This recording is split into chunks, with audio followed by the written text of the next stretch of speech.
Good afternoon all. Yes, online students.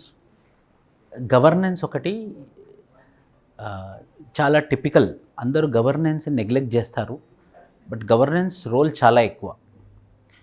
ఎవరు బాగా రాయగలరు governance అంటే జస్ట్ ఎగ్జాంపుల్, అంటే యూపీఎస్సీలో జిఎస్ 2లో కానీ లేదా పబ్లిక్ అడ్మినిస్ట్రేషన్ ఆప్షన్లో ఎంతమంది ఉన్న వాళ్ళు కానీ వాళ్ళు మాత్రం ఇంకా బాగా రాయగలరు అనమాట. సో అంటే నేను ఎందుకు చెప్తున్నానంటే పాలిటీని ఎంత చదివినా పాలిటీ చదువుతూనే ఉంటాం మనం, సొసైటీ కూడా ఈజీయే, కానీ గవర్నెన్స్ మీద ఫోకస్ చేయాలి. గవర్నెన్స్ వేరు, పాలిటీ వేరు.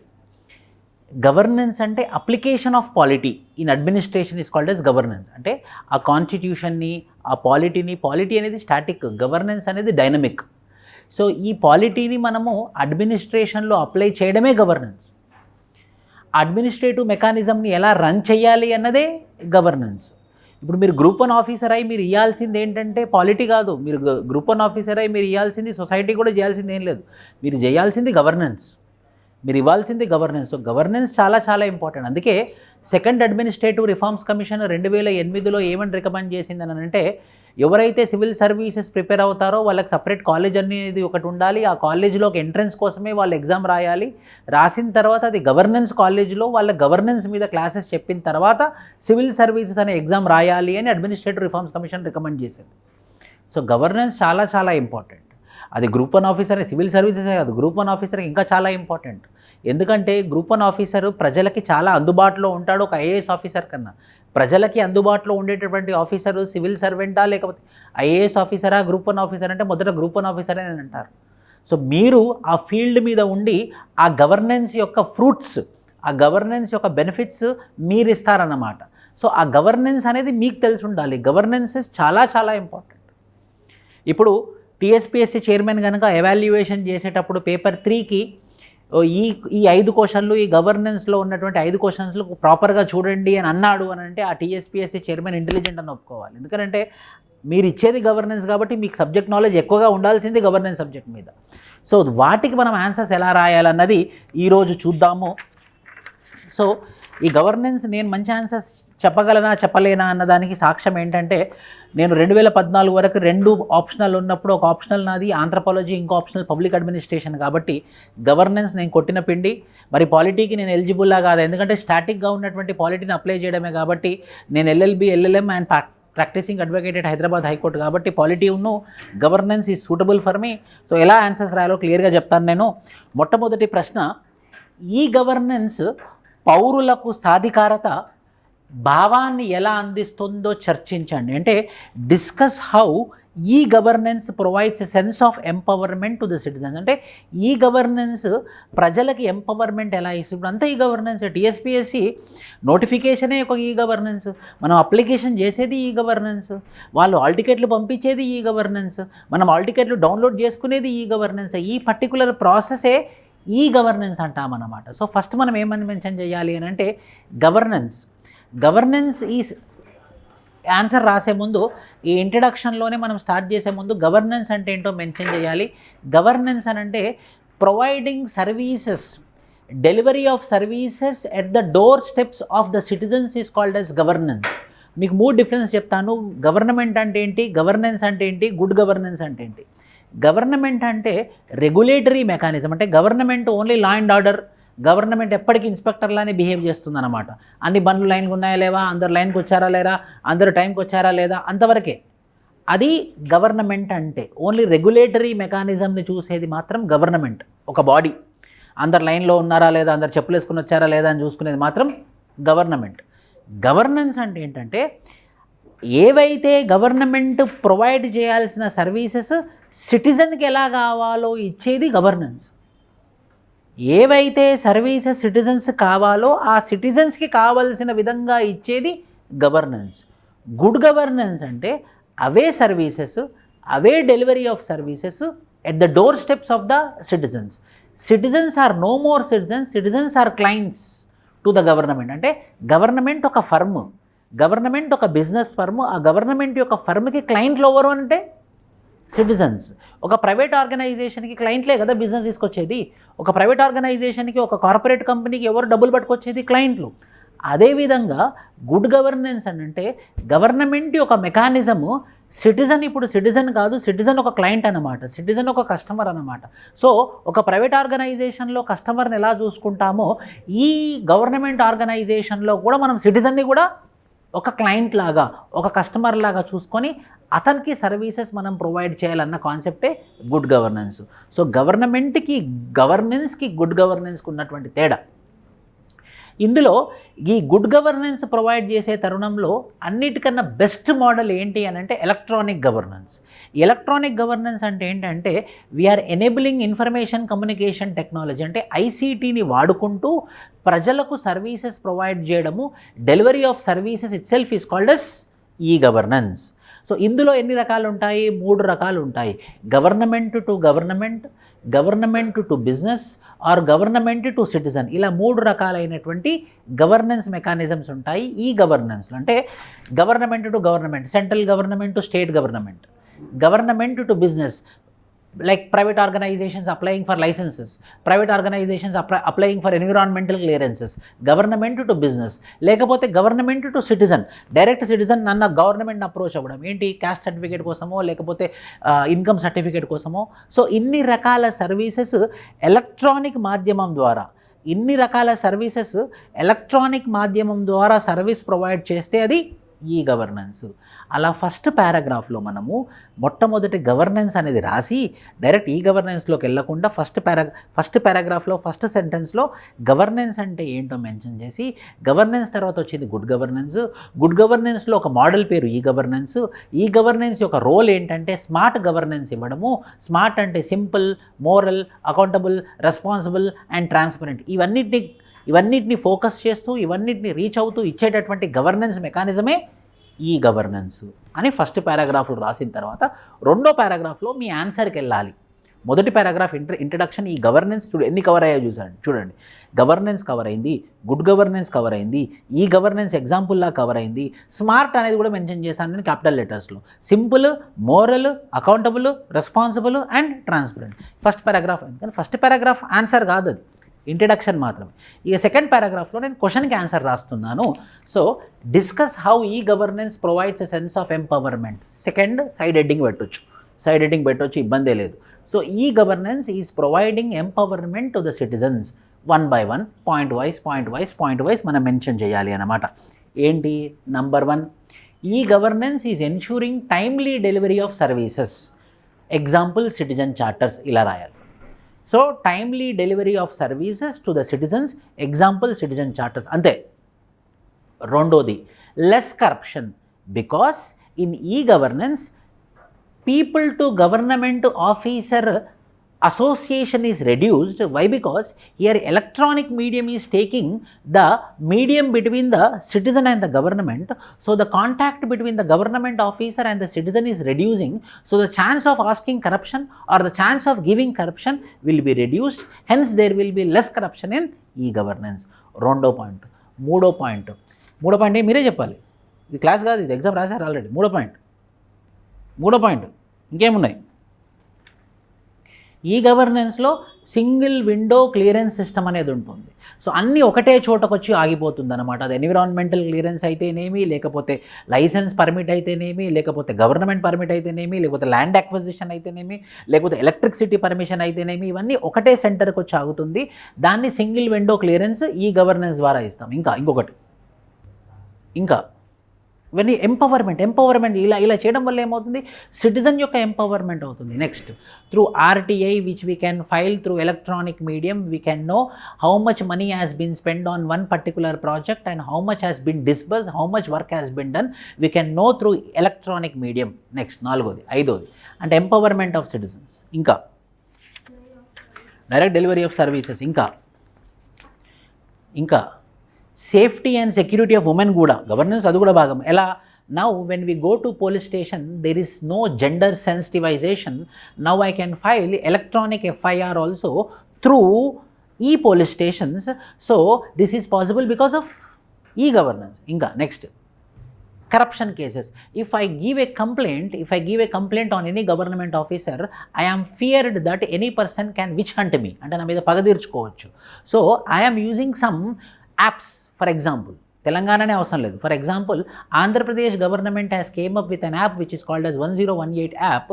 If we have that app, what the discussion is happening, it will be recorded in the app, it will be directly going to the anti corruption bureau which is possible by e governance. మంచి model అది. ఇంకా very good. శ్రీమానురాజు, file tracking system in government sector. ఎక్కడ ఆగిపోయింది? ఇంత పెద్ద line ఉంటుంది government సెక్టర్లో. File tracking system ఏ లొకేషన్లో ఆగిపోయింది? ఎలక్ట్రానిక్ కోర్ట్స్, ఏ కేసు ఏ పొజిషన్లో ఉంది, ఏ కేసు ఏ రోజు హియరింగ్ ఉంది, ఏ కేసు ఏ కోర్టులో ఏ జడ్జి దగ్గర ఉన్నది అనేది మనకు ఎలక్ట్రానిక్ కోర్ట్ ట్రాకింగ్ సిస్టంలో కూడా ఉంది. సో ఎంపవర్మెంట్ ఆఫ్ సిటిజన్స్, ఇవన్నిటి వల్ల ఏమవుతుంది? Because of all this facilities, simplification, accessibility, transparency, accountability, responsibility, ఇలాంటివన్నీ మనం ఎన్ష్యూర్ చేయగలము. Hence there is a guarantee of empowerment of citizens. అంతవరకు రాసిన తర్వాత పేజ్ దింపిన తర్వాత ఇక్కడ ఏమనుంది? కీవర్డ్ ఏంటి? Discuss. So however there are limitations for e governance in providing services to the public. Number 1 ఏంటది? Poor awareness. పీపుల్కి డిజిటల్ ఇలిటరసీ లేకపోవడం వల్ల అవేర్నెస్ లేకపోవడం ఎలక్ట్రానిక్ సర్వీసెస్ మీద. డిజిటల్ లిటరసీ వల్ల వాళ్ళకి ఎలక్ట్రానిక్ గవర్నెన్స్ మీద అవేర్నెస్ లేకపోవడం ఒకటి. ఇంకా ఎలా?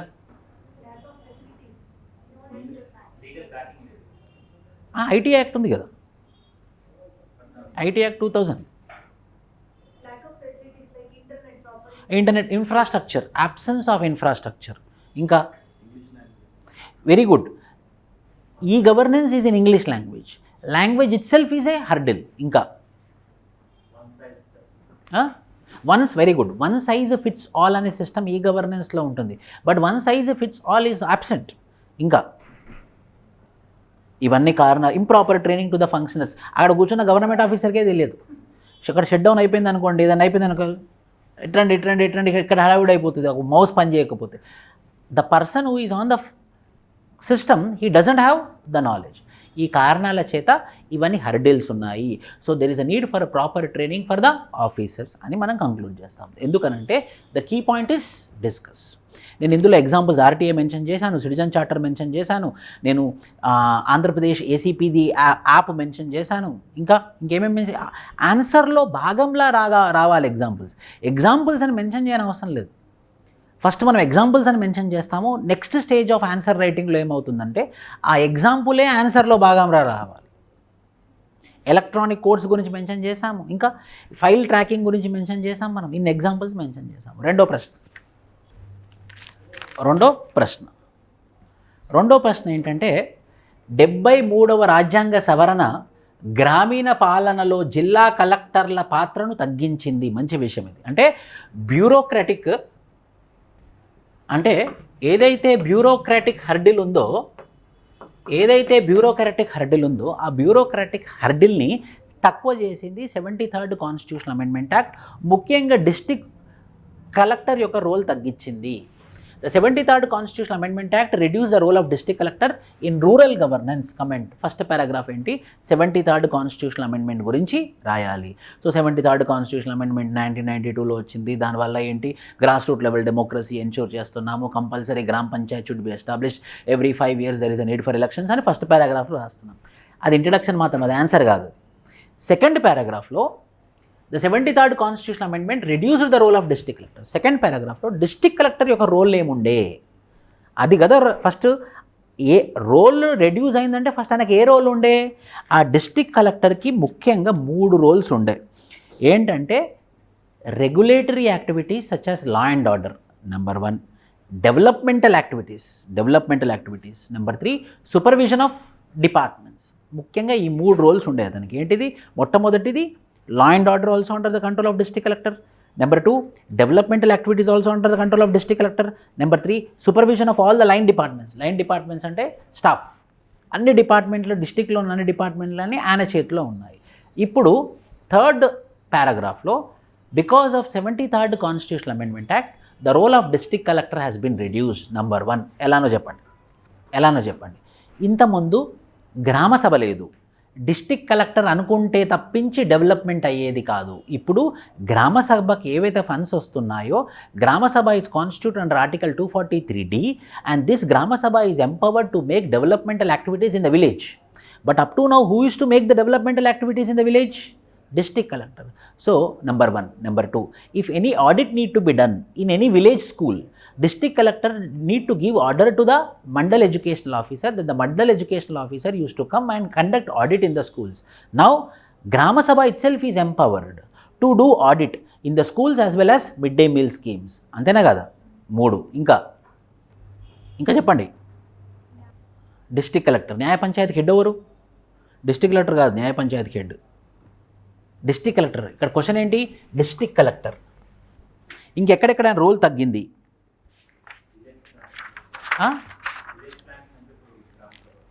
Village plan, very good. Village planning developmental activities, implementation of plans ఇంతకుముందు అంతా డిస్ట్రిక్ట్ కలెక్టర్ చేతుల మీదుగా జరిగేది, ఇప్పుడు గ్రామ పంచాయత్ చేతుల మీదుగా జరుగుతుంది. ఇంకా ఇక్కడ మనం ఆ క్వశ్చన్ని మాత్రమే అడ్రస్ చేయాలి. ఏంటది? Role of district collector has been reducing. ఇంకా ఆ ఫండ్ ఎవల్యూషన్ డిస్ట్రిక్ట్ కలెక్టర్ మీద చేతుల మీద, వెరీ గుడ్. ఇంకోటి యాడ్ చేయొచ్చు. ఏంటి? 73rd constitutional amendment act had mandatory for formation of states finance commission. Earlier district collector on his discretion use to give funds to the districts, but now under 73rd Constitutional Amendment Act, State Finance Commission has been constituted and State Finance Commission is devolving funds to the villages. Ante district role adi 73rd వాళ్ళు వచ్చిందే కదా state finance commission. State finance commission 73rd నేను గ్రామ పంచాయతీ గురించి, గ్రామ సభ గురించి మాట్లాడట్లేదు. దేని గురించి మాట్లాడుతున్నాను? 73rd గురించి మాట్లాడుతున్నాను. సో 73rd వచ్చిన తర్వాతనే స్టేట్ ఎలక్షన్ కమిషన్ వచ్చింది, 73rd వచ్చిన తర్వాతనే స్టేట్ ఫైనాన్స్ కమిషన్ వచ్చింది. సో స్టేట్ ఫైనాన్స్ కమిషన్ రావడం వల్ల now the devolution of funds is not at the discretion of district collector, but the state finance commission is having the power to give advice to the state government how the funds should be allocated to the district villages. Criticism ఏంటంటే అది advisory బాడీయే, but however the state finance commission is advising to how much funds need to be allocated to the villages. Inko point, state election commission was been constituted under 73rd constitutional amendment act and compulsory elections for the gram panchayat is done by state election commission, but once upon a time it is been done by district collector. ila ivanni manam mention chestamu. Moodo prashna RTI gurinchi. RTI started its journey somewhere around in 2005, but it is yet to reach its destination. అంటే తన పర్పస్ని serve చేయలేకపోతుంది. అది వచ్చినటువంటి purpose serve చేయలేకపోతుంది, but at it is to reach its destination. Comment on the present status of RTI. ఈరోజు present status ఏంటి అంటే 2 ప్రశ్నలు ఉన్నాయి. ఒకటి, RTI రావడానికి గల కారణాలు ఏంటి? నెంబర్ 2, RTIలో ఉన్నటువంటి ప్రొవిజన్స్ ఏంటి? Number 3, at RTI is unable to reach its target. 3వ భాగము. 4వ భాగం ఏంటి? Present status. 2019 RTI amendment act 2019 had reduced the powers of state information commission and central information commission. How? One by one. By terms of reference, terms and conditions of information commissioners are under the control of central government.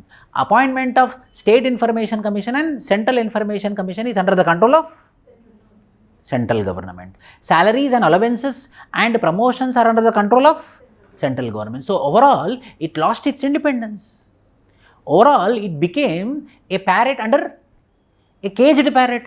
Same like CBI, now the information commission also became part of central government. Once when it formed, it was a legislative body, but now it became executive body. When it formed, it was a legislative body, but now it became executive body. Why? Because the appointments, the salaries, the allowances, everything is determined by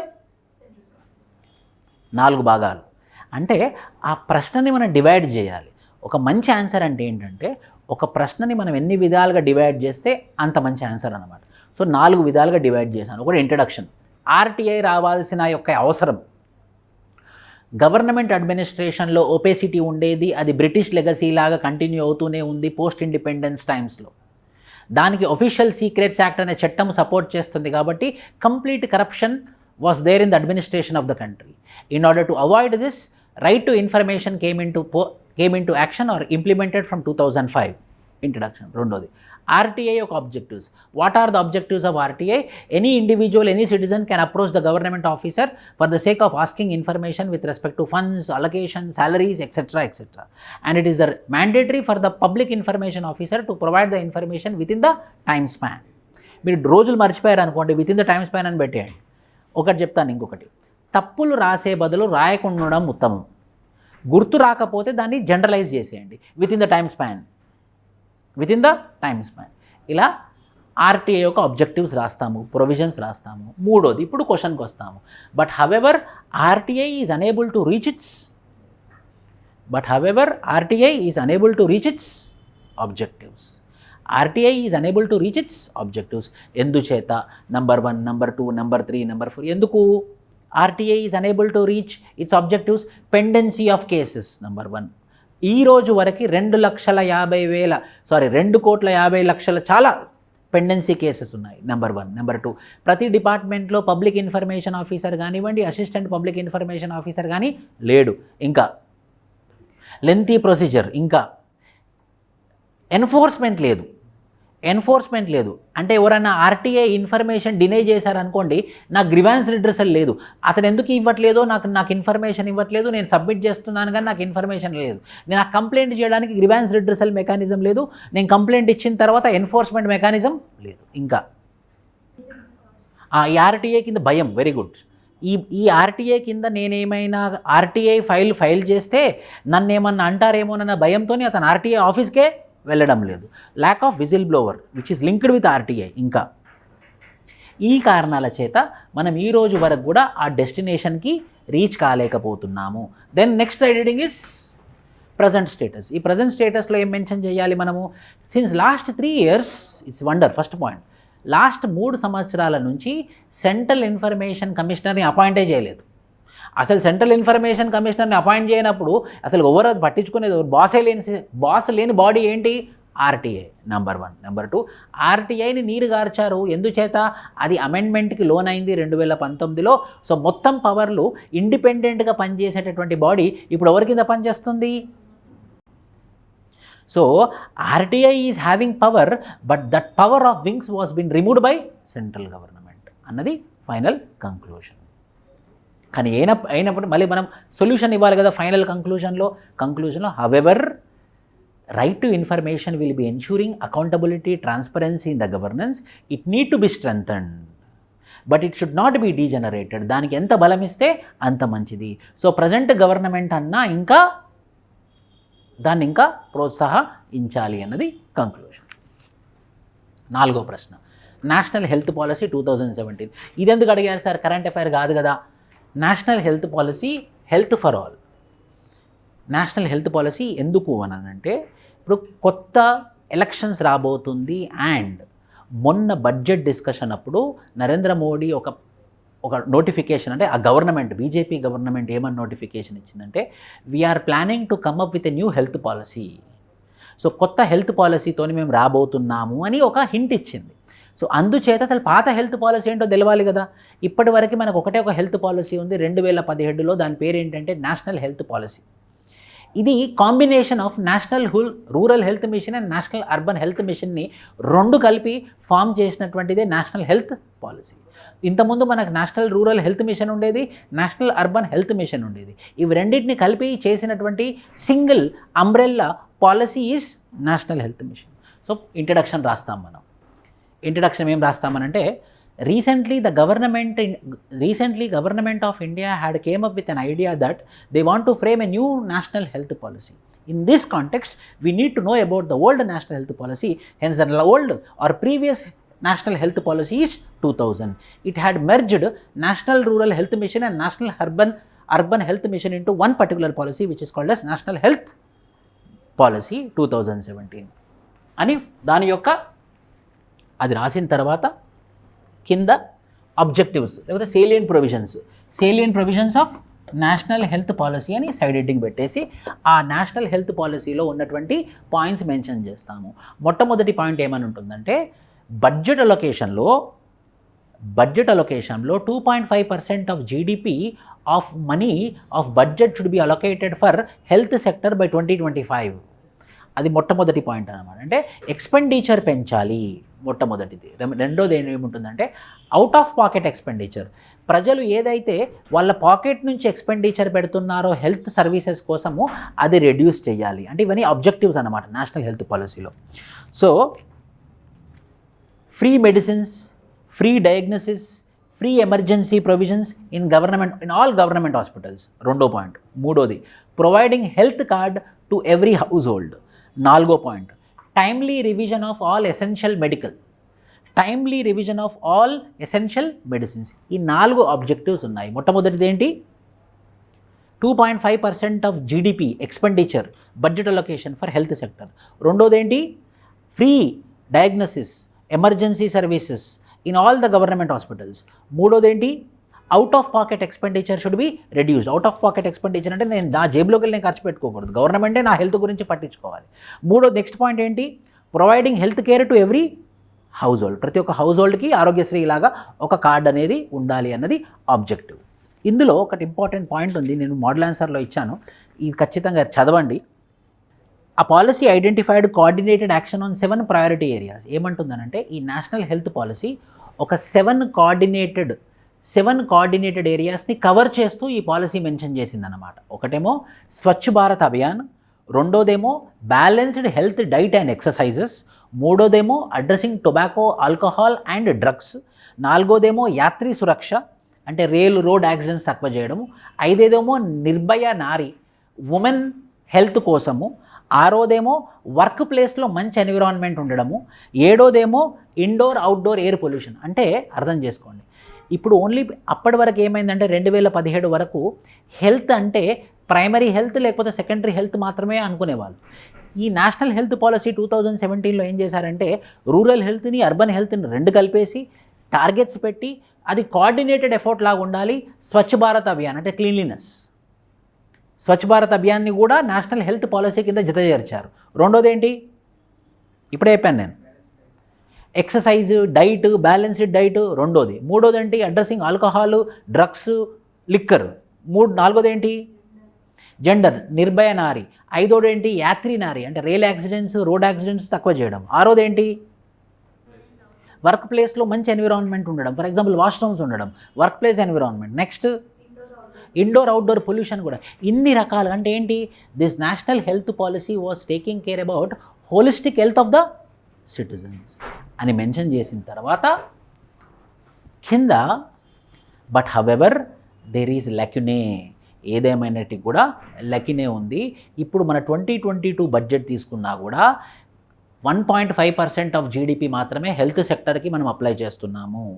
ఇంకా అందరూ private హాస్పిటల్స్కి వెళ్ళడము, out of pocket expenditure పెరుగుతూనే ఉంది. So here we have to remember, నేను conclusion ఎలా ఇస్తానంటే నేను రాస్తే సో ఫైనల్గా ఒక సెంటెన్స్ ఇస్తాను, ఒక డిక్లరేషన్ ఉంది. ఆ డిక్లరేషన్ పేరు ఏంటంటే ఆల్మా అట్ట. తెలుసా ఇది ఎక్కడుందో? ఐడియా ఉందా మీకు? ఆల్మా అట్టా డిక్లరేషన్ అనేది ఒకటి ఉందన్నమాట. యుఎస్ఎస్ఆర్, ఎర్స్ట్వైల్ యుఎస్ఎస్ఆర్లో కజకిస్తాన్, ఉజ్బెకిస్తాన్, తుర్కమెనిస్తాన్లో ఆల్మా అట్టా డిక్లరేషన్లో అన్ని కంట్రీస్, యునైటెడ్ నేషన్ ఆర్గనైజేషన్లో ఉన్నటువంటి కంట్రీస్ అన్నీ ఈ పర్టికులర్ ప్లేస్కి వచ్చి హెల్త్ ఫర్ ఆల్, ఈ health for all irrespective of social inequality, irrespective of economical inequality, irrespective of political inequality, every one should have good health. ఈ టార్గెట్ మనం రీచ్ అవ్వాలి అని అంటే ఈ నేషనల్ హెల్త్ పాలసీని మనం రివాంప్ చేసి అందులో ఉన్నటువంటి లెక్యులను తీసేస్తే మన ఆల్మా అట్టా డిక్లరేషన్ని మనము రీచ్ కావచ్చు అన్నది జవాబు. ఇంకో ప్రశ్న, discuss the role of self help groups in the women empowerment. మహిళా సాధికారతలో స్వయం సహకార సంఘాల పాత్ర గురించి చర్చించండి. అంటే ఉమెన్ ఎంపవర్మెంట్లో సెల్ఫ్ హెల్ప్ గ్రూప్, ఇవి compulsory questions, openly I'm declaring. ఈ క్వశ్చన్స్కి ఆన్సర్స్ గుర్తుంచుకొని కూడా రావచ్చు మీరు examination hall. SHG governance questions చెప్తే ఎస్హెచ్జి, ఆర్టీఐ, ఇవి ఎక్స్పెక్టెడ్ డామ్ షూర్ క్వశ్చన్స్ ఇవి. Self help groups. So discuss the role of self help groups ఏంటి? Self help groups where mainly the women from same socio-economic background come together the people from same socio economic background come together and establish a group and they save money. అందరూ ఒకటే social, అందుకే ఒక caste వాళ్ళందరూ ఒక self help group, ఒక colony వాళ్ళందరూ ఒక self help group, ఒక అగ్రికల్చర్ ఎకనామిక్ సబ్సిస్టెన్స్ మీద ఉన్న వాళ్ళందరూ ఒక సెల్ఫ్ హెల్ప్ గ్రూపు, ఇలా సెల్ఫ్ హెల్ప్ గ్రూప్ ఫామ్ చేసి సేమ్ సోషల్ బ్యాక్గ్రౌండ్, సేమ్ ఒక ఎకనామిక్ బ్యాక్గ్రౌండ్, రిచ్ పీపుల్ ఉండరు, పూర్ పీపుల్ ఉండరు, అందరు సమానంగా ఉంటారు ఈ సెల్ఫ్ హెల్ప్ గ్రూపులలో. సో సేమ్ సోషో ఎకనామిక్ గ్రూప్కి సంబంధించిన వాళ్ళు ఇన్ ఏ విలేజ్ జమజై, ఒక 10 మంది లాగా జమై వాళ్ళు దే స్టార్ట్ సేవింగ్ మనీ. ఆ డబ్బులు ఏవైతే జమ అయ్యాయో ఆ డబ్బులు ప్రతిరోజు, అంటే ప్రతి వారం కానివ్వండి, ప్రతి నెలకు కానివ్వండి, ఎవరికైనా అవసరం ఉంటే ఆ అవసరానికి తగ్గట్టు డబ్బులు ఇవ్వడం. ముఖ్యంగా దేనికోసం ప్రయారిటీ అని అంటే సెల్ఫ్ ఎంప్లాయ్మెంట్ ఆపర్చునిటీ. ఓ కుట్టు మిషన్ కొనుక్కోవడం కోసమో, లేకపోతే ఎంబ్రాయిడరీ పెట్టుకోవడమో, లేకపోతే ఎంపోరియం పెట్టుకోవడమో, ఇలాంటి వాటి కోసము ఆ డబ్బుల్ని వాడడం. అది సెల్ఫ్ హెల్ప్ గ్రూప్ యొక్క మెయిన్ ఉద్దేశం. ఫస్ట్ పారాగ్రాఫ్ ఇంట్రడక్షన్లో ఈ సెల్ఫ్ హెల్ప్ గ్రూప్ అంటే ఏంటి, ఈ సెల్ఫ్ హెల్ప్ గ్రూప్ ఎలా ఫామ్ అవుతుంది అన్నది ఎక్స్ప్లెయిన్ చేశాను. Second, direct how self help group are responsible for women empowerment. How self help group are responsible for women empowerment. ఇప్పుడు చెప్పండి ఎలా, చెప్పండి. ఫైనాన్షియల్ ఇంక్లూజన్, మొట్టమొదటిది financial inclusion. Women is becoming financial independent, financial freedom వస్తుంది ఉమెన్కి. రెండోది, ఇంకా ఎక్కడైతే సోషల్ ఎంపవర్మెంట్, ఎకనామికల్ ఎంపవర్మెంట్ వస్తుందో ఆబ్వియస్గా పొలిటికల్ ఎంపవర్మెంట్ వస్తుంది. ఈ సెల్ఫ్ హెల్ప్ గ్రూప్లో ఉన్నటువంటి ఆడవాళ్ళందరూ లోకల్ బాడీస్ ఎలక్షన్స్లో పాల్గొంటున్నారు. సో సోషల్ ఎంపవర్మెంట్ వస్తుంది, ఎకనామికల్ ఎంపవర్మెంట్ వస్తుంది, కాబట్టి ఆబ్వియస్గా పొలిటికల్ ఎంపవర్మెంట్ వస్తుంది. ఇంకా జెండర్ ఈక్విటీ సమానం అవుతుంది, జెండర్ సెన్సిటివైజేషన్ జరుగుతుంది. ఇంకా సోషల్ ఈవిల్స్ని ఇరాడికేట్ చేయొచ్చు, ఎందుకంటే ఉమెన్ గ్రూప్స్ ఫామ్ అవుతున్నాయి కాబట్టి సోషల్ ఈవిల్స్ని అడ్రస్ చేయొచ్చు. For example dowry. Self help groups ప్రాపర్గా కేరళలో సెల్ఫ్ హెల్ప్ గ్రూప్సే వల్లనే డౌరీ సిస్టమ్ అనేది రెడ్యూస్ అవ్వకుంటూ వచ్చింది. ఇంకా కొన్నిసార్లు సెల్ఫ్ హెల్ప్ గ్రూప్స్ ఒక ప్రెషర్ గ్రూప్ లాగా క్రియేట్ అయ్యి పాలసీ ఫార్ములేషన్లో కూడా వాళ్ళు ప్రెషర్ క్రియేట్ చేయవచ్చు. ఇంకా వాళ్ళకి హెల్త్ కానివ్వండి, ఎడ్యుకేషన్ కానివ్వండి, ఖచ్చితంగా సోషల్ ఎంపవర్మెంట్ వస్తుంది. Social, that is health and education. ఇంకా social capital, education and health. ఇంకా లోకల్ ఎకనామీ గ్రో అవుతుంది. ఇంకా యాక్టర్స్ ప్రెషర్ గ్రూప్స్. ఇంకా self sustainable development goals reach అవ్వచ్చు. ఇంకా కోవిడ్ టైమ్స్లో చాలా యాక్టివ్గా పార్టిసిపేట్ చేశారు వీళ్ళు. ఇంకా sometimes they are helping the government also, sometimes they are helping government in COVID time. Self help groups empowerment చేశాయి ప్రజలందరికీ. దేని గురించి?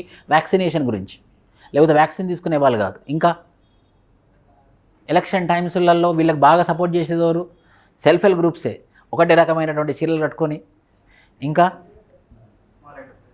Small enterprises, MSME, micro small and medium enterprises. ఇంకా ప్యాట్రియార్కల్ సిస్టమ్ని అడ్రస్ చేయొచ్చు, ఇంకా so in this way we can reach what? Women empowerment. అంటే ఆ క్వశ్చన్కి మనకు కన్ఫ్యూజ్ అవ్వద్దు. క్వశ్చన్ చూడగానే మనకు ఫస్ట్ నాకు తెలిసిందే అనుకోవాలి. ఫస్ట్ సెల్ఫ్ హెల్ప్ గ్రూప్ నాకు తెలిసిందే కదా అని ఫస్ట్ పారాగ్రాఫ్లో సెల్ఫ్ హెల్ప్ గ్రూప్ రాసిన తర్వాత ఈ పాయింట్స్ అని మనం మెన్షన్ చేస్తాం. ఎగ్జాంపుల్ ఏం పెడతాము? Kudumbashree of Kerala empowered self help groups. ఒక గవర్నమెంట్ స్కీము, అది కాస్త ఏమైపోయిందనంటే ఆ government scheme self help groups create చేద్దామన్న తరుణంలో సెల్ఫ్ హెల్ప్ గ్రూప్స్ క్రియేట్ అయిపోయి సెల్ఫ్ హెల్ప్ గ్రూప్స్ డామినెంట్ పెరిగిపోయింది కుటుంబశ్రీ మీద. So all the self-help groups were been successful in Kerala mainly because of the government initiatives like Kutumbashree. Family, ఇక్కడ ఒకటి రాయొచ్చు. ఏం రాయొచ్చు? When woman is educated, then the family is educated. Women all-round development is possible by self-help groups. Hence, there is a need to empower more self-help groups. How? By bank linkage programs. వాళ్ళకి loans ఇవ్వడంలో, వాళ్ళకి subsidised interest రేట్స్లో loans ఇవ్వడంలో, నాబార్డ్ని మనం link చేయడంలో self help గ్రూప్స్ని, దానివల్ల ఇంకా self help groups పెరిగే అవకాశాలు చాలా ఎక్కువగా ఉన్నాయి. నెక్స్ట్ క్వశ్చన్, ఇది కరెంట్ అఫైర్. ఎందుకు కరెంట్ అఫైరో చెప్తాను నేను. The dysfunctional mode of national commission of ST goes against its constitutional mandate discuss. ఇది ఎందుకు అని అంటే రీసెంట్గా 2022లో మాన్సూన్ సెషన్లో standing committee on social justice and empowerment ఒక committee departmental related standing committees ఉంటాయి కదా, DRSC, department related standing committee national commission for ఎస్టీని డైరెక్ట్గా క్వశ్చన్ అడిగింది అనమాట. ఏం పని చేస్తున్నారండి మీరు, అన్ని కేసెస్ అలానే పెండింగ్ ఉన్నాయి మీ national commission for ST table మీద అని అది మెన్షన్ చేసిందనమాట. అది న్యూస్లో కూడా వచ్చింది. సో అందుచేత why national commission for ST is not doing its constitutional mandate అంటే ఫస్ట్ మనకి ఏం తెలవాలి, నేషనల్ కమిషన్ ఫర్ ఎస్టీ ఒక కాన్స్టిట్యూషనల్ మ్యాండేట్ ఏంటి. సో ఫస్ట్ పారాగ్రాఫ్లో national commission for ST was once upon a time part of national commission for SC and ST under article 338 but by constitutional amendment act. నేను number మర్చిపోయాను, అప్పుడు నేను number తప్పు రాయాను. అప్పుడు నేను నంబర్ తెలిస్తే గొప్ప కాదు, ప్రిలిమ్స్ ఎగ్జామ్ అయిపోయింది, ఇంకా ప్రిలిమ్స్ ఎగ్జామ్ అయిపోయింది. So by constitutional amendment act the national commission for SC and ST has been divided into national commission for SC and national commission for ST అని మెన్షన్ చేసిన తర్వాత objectives, salient provisions of national commission for ST. మొట్టమొదటి ఏంటి salient provisions of national commission for ST చెప్పండి online. National commission for ST ఒక constitutional ఏంటి online, you can raise మీ చేయి రేజ్ చేయండి, మాట్లాడవచ్చు. అక్కడ హ్యాండ్ రేజ్ ఆప్షన్ ఉంటుంది, హ్యాండ్ రేజ్ చేస్తే నేను మాట్లాడగలను. ఇలా but model correct. Shriman Raju ఫాస్ట్గా చెప్పండి ఫాస్ట్. ఎస్టీ లిస్ట్లో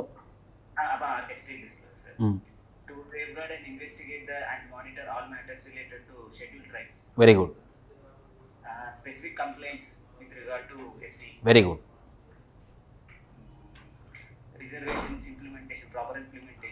proper implementations of constitutional as well as legislative. అవును,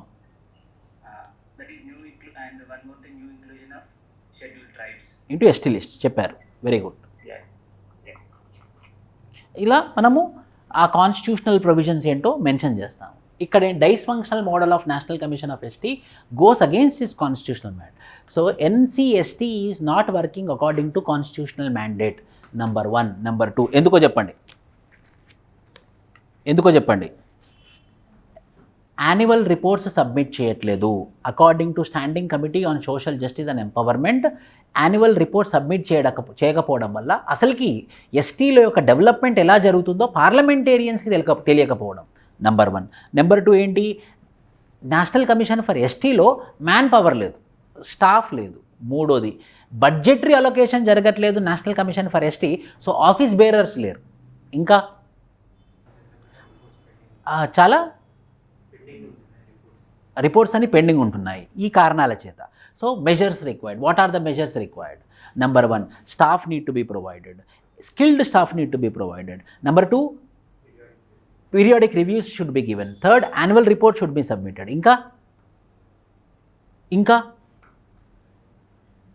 ఇంకోటి ఇంపార్టెంట్ ఏంటంటే నేషనల్ కమిషన్ ఫర్ ఎస్సీ కానివ్వండి, నేషనల్ కమిషన్ ఫర్ ఎస్టీ కానివ్వండి, నేషనల్ కమిషన్ ఫర్ బీసీ కానివ్వండి, these all are advisory bodies. వాళ్ళకి టీత్ ఉండదు, అంటే దాని అర్థం ఏంటంటే వాళ్ళకి పవర్ ఉండదు, ఒకరిని పనిష్ చేసే పవర్ ఉండదు. కాబట్టి ఎలాగో నాకు పనిష్ చేసే పవర్ లేదు కాబట్టి almost all the members of the national commission for SC or ST or BC they are silent in some matters by because they are giving advice to the government and no one is taking serious with respect to the advice given by the. So it should not be advisory in nature but it should be binding. అంతేనా? ఏదేమైనప్పటికీ national commission for ST అది tribal population కోసం form చేసినటువంటి constitutional body కాబట్టి దాని యొక్క performance చాలా చాలా important weaker sections like tribals కోసం. కాబట్టి government should immediately do all the requirements so that the NCST should work like a proper organisation. Next question. To empower rural and urban governance there is a need to strengthen the state finance commission. అసలు state finance commission వచ్చింది 73rd constitution amendment act ఒక్కదానిలోనే ఉందా? 74th కూడా ఉందా? 74th కూడా ఉంది. So 73rd state finance commission, 74th state finance commission ఉంది. So మనం రాస్తాము 73rd and 74th constitutional amendment acts were been created in order to provide grass root level democracy to the people, mainly not only in political arena but also in economical arena. ఎందుకంటే ప్రశ్న finance commission గురించి, not only in political arena but also in financial arena. In that context we had came up with state finance commission under 73rd and 74th constitutional amendment act. So what are the provisions of state finance commission మొట్టమొదటిది ఏంటిది? State finance commission యొక్క role ఏంటి? State finance devaluation of funds from state government to local bodies. 2 ఇంకా ఒకటే చెప్పారు. ఇంకా state finance commission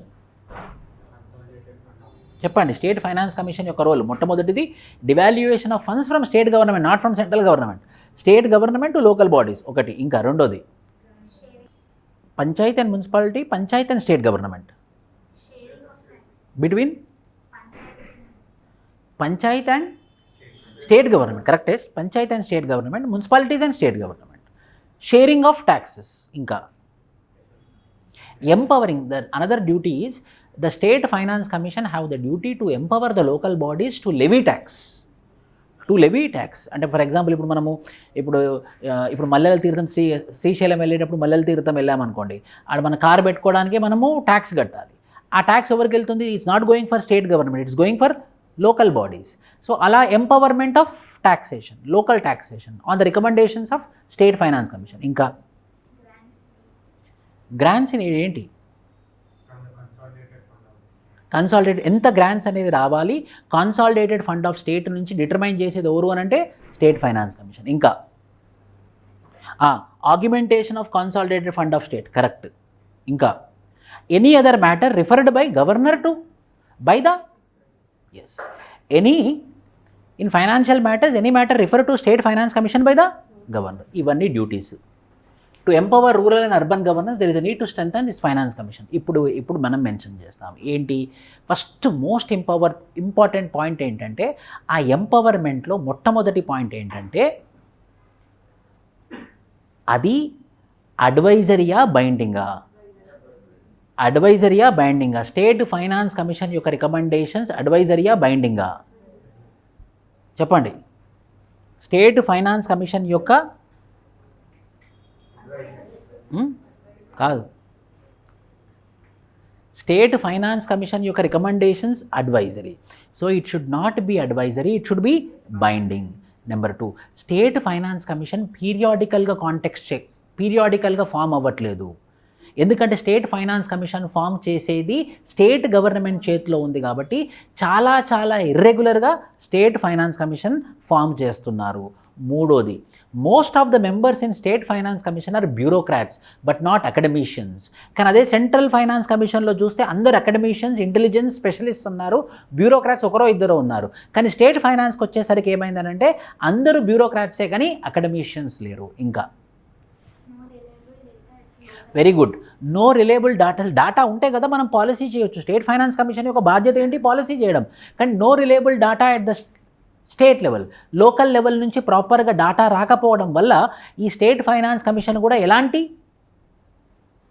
policy కానీ decision కానీ తీసుకోలేకపోతుంది. ఇంకా పూర్ ఫైనాన్స్ జనరేషన్స్ అంటే అడ్వైజరీ వల్ల.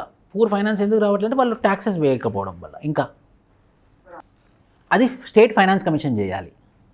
క్వశ్చన్ ఏంటంటే స్టేట్ ఫైనాన్స్ కమిషన్ని మనం ఎలా ఎంపవర్ చేయొచ్చు, ఇంకెలా ఎంపవర్ చేయొచ్చు, ఆ బాడీని ఎలా ఎంపవర్ చేయొచ్చు? ఒక పూల్ ఆఫ్ బాడీస్ పెట్టవచ్చు. ఒక పూల్ ఆఫ్ మెంబర్స్ని సెంట్రల్ గవర్నమెంట్ సెలెక్ట్ చేసి ఒక 50 మంది అకాడమిషియన్స్ని ఒక పూల్ లాగా పెట్టి ఈ పూల్లో ఉన్నటువంటి మెంబర్స్ని మీరు స్టేట్ ఫైనాన్స్ కమిషన్లో మెంబర్స్లా పెట్టుకోండి, నేనే సెలెక్ట్ చేస్తున్నాను 50 మంది, వీళ్ళందరూ అకాడమిషియన్సే. సో స్టేట్ గవర్నమెంట్ యొక్క కొంచెం తగ్గుతుంది, ఎందుకంటే డైరెక్ట్ ఆ పూల్లో నుంచి తీసేసుకుంటారనమాట.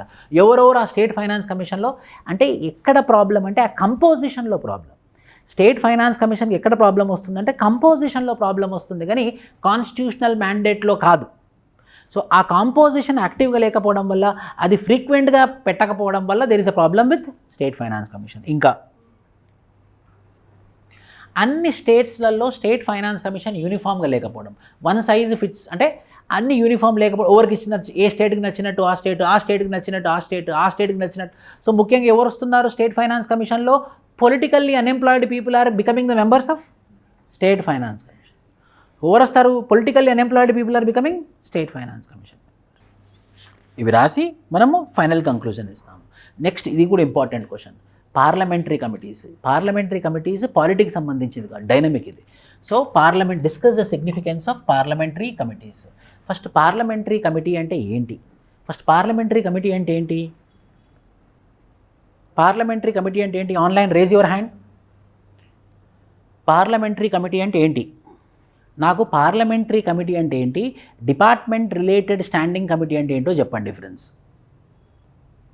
చెప్పండి, ఎగ్జామ్ అయిపోయింది ఇది. కవిత,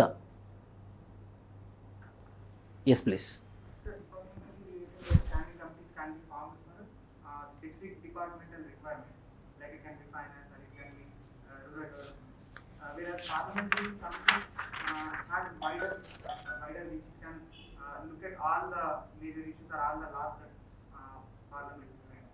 సో ఫస్ట్ నేను మంచి ఇంట్రడక్షన్ ఇచ్చాను మీకు, అంటే కొన్ని అప్పుడప్పుడు కాపీ పేస్ట్ చేసినా ఇబ్బంది లేదు, చూడండి.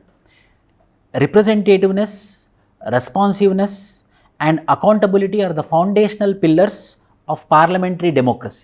ఇది parliamentary democracy. Parliament is the embodiment of people's will and parliamentary committees are the instruments of parliament for its own effective functioning. అంటే పార్లమెంట్ ద్వారా ఏమొస్తుంది, పార్లమెంట్ యొక్క బాడీ ఎంబోడిమెంట్ ఆఫ్ వాట్.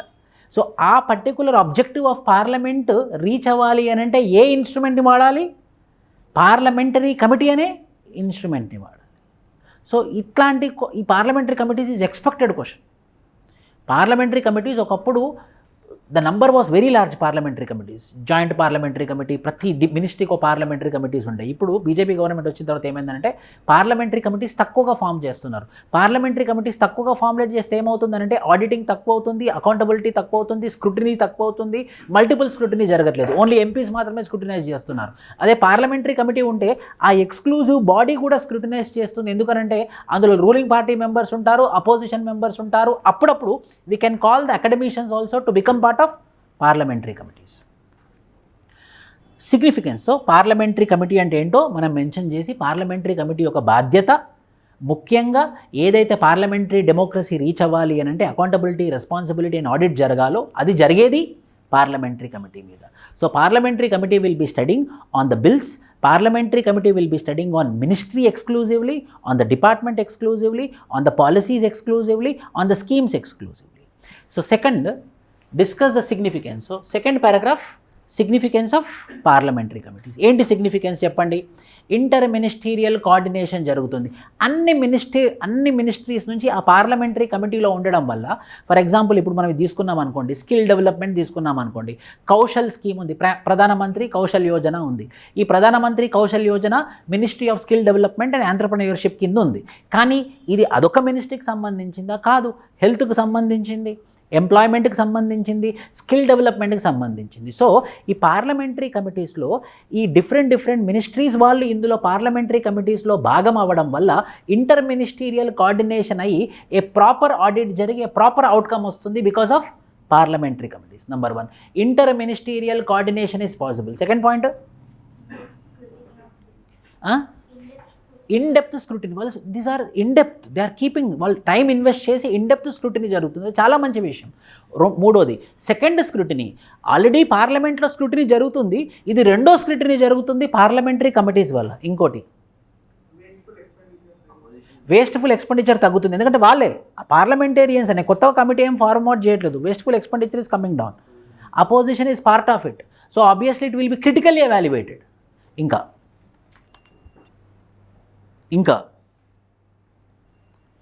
ఈ పార్లమెంటరీ కమిటీస్ ఇవన్నీ క్లోజ్డ్ డోర్లో జరుగుతుంది కాబట్టి ఆ రూలింగ్ పార్టీ ఎంపీ అయినా కూడా తన యొక్క అభిప్రాయాన్ని ఓపెన్గా పెడతాడు, ఎవరు చూడట్లేదు కదా అని చెప్పేసి. అది పాజిటివ్, అది నెగిటివ్. పాజిటివ్ ఎందుకనంటే తన పార్లమెంటరీ విప్ని ఫాలో అవ్వాల్సిన అవసరం లేదు, ఎందుకంటే అది క్లోజ్డ్ డోర్లో జరుగుతుంది. All the parliamentary committees will be happening in the closed doors. అది పాజిటివ్, నెగిటివ్ కూడా. క్లోజ్డ్ డోర్లో ఉంటే ఏమవుతుంది? ఒపెసిటీ, ట్రాన్స్పరెన్సీ ఉండదు. These are all the significances of parliamentary committees. Discuss the significance of for proper functioning of parliamentary democracy. But however, there are some lacunae.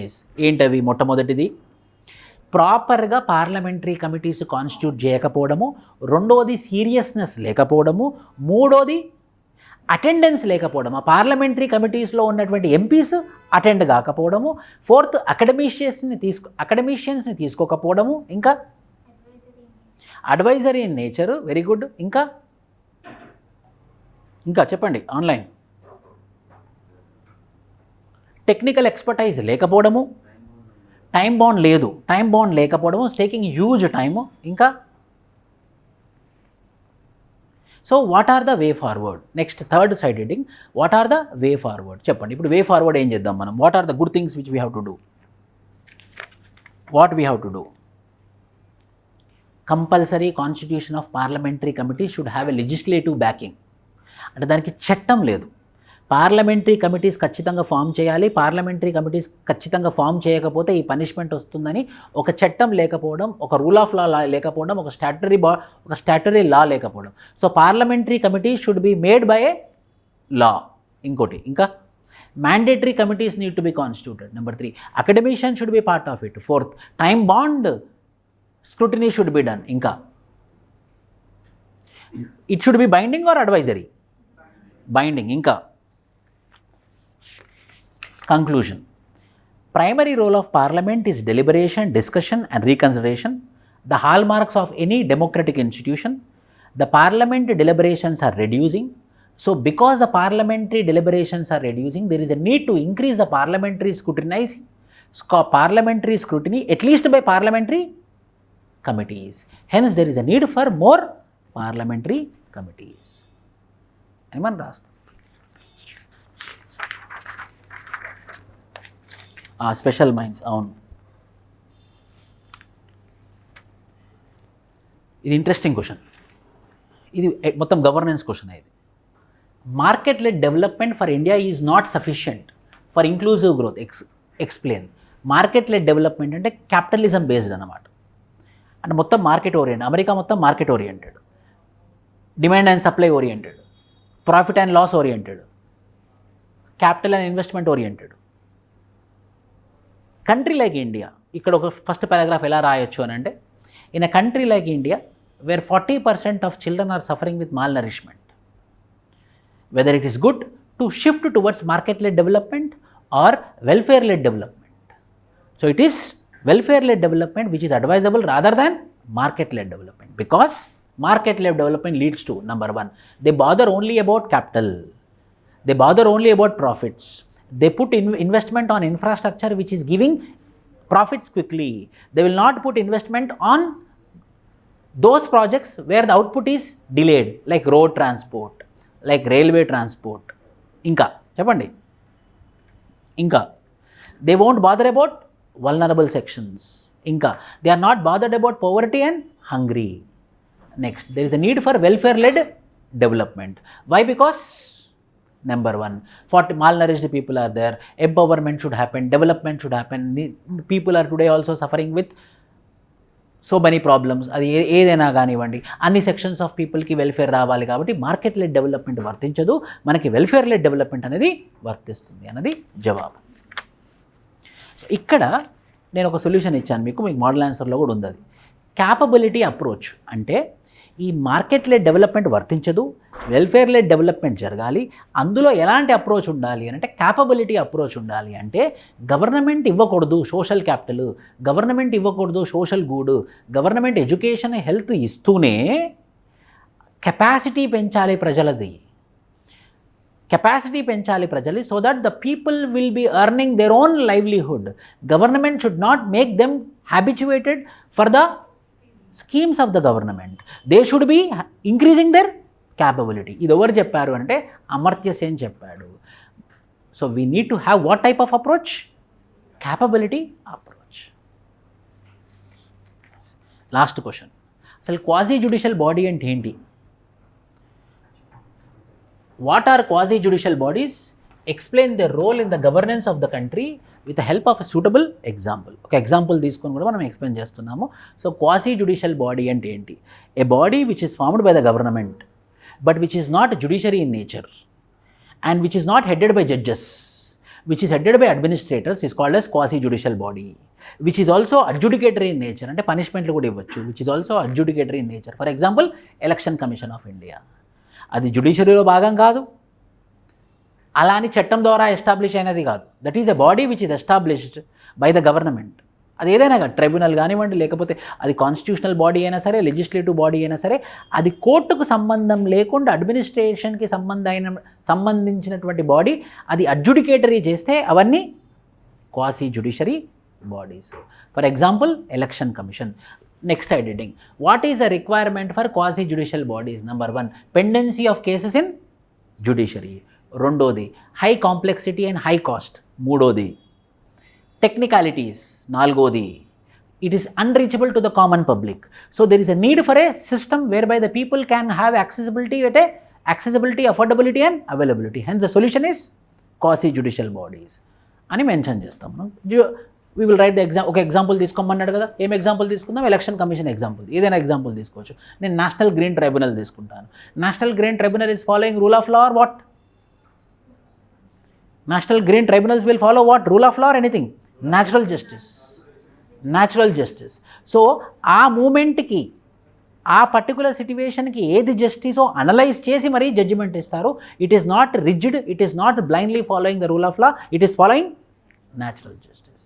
So when we are following natural justice, the judgement will be according to the time. So it is more dynamic in approach when compare to judiciary which is static in nature అని మనం answer రాయాలి. కంక్లూజన్లో, despite such odds, quasi-judicial bodies are of great help to the nation and have substantially decreased the burden on the judiciary. They also enable efficient governance of the country by addressing the core issues like elections or environment. కొన్ని quasi-judicial bodies చెప్పండి. National commission for human rights, NHRC, NCSC, NCST, ఇంకా NGT, ఇంకా SEBI, yes, they are giving punishment. SEBI, RBI is also quasi judicial body. ఇవన్నీ quasi judicial bodies. Okay, ఈ విధంగా governance యొక్క answers first మినిట్లో ఏం చెప్పానో లాస్ట్ మినిట్లో అదే చెప్తున్నాను. గవర్నెన్స్ మనం ఈజీ అనుకుంటాం, కానీ ఆ ఎగ్జామినేషన్ హాల్లో కన్ఫ్యూజ్ అయిపోతాం మనం ఏం రాయాలని అన్నది. సైన్స్ అండ్ టెక్నాలజీ కాదు, గవర్నెన్స్ కూడా ఇంపార్టెంట్ అని మీరు ఐడెంటిఫై చేయాలి. Okay, any specific doubts? Central information commission కూడా ఒకప్పుడు క్వాసి జ్యుడిషియల్ బాడీ, బట్ ఇప్పుడు ఎగ్జిక్యూటివ్ బాడీ అది. Any doubts? Okay, thank you.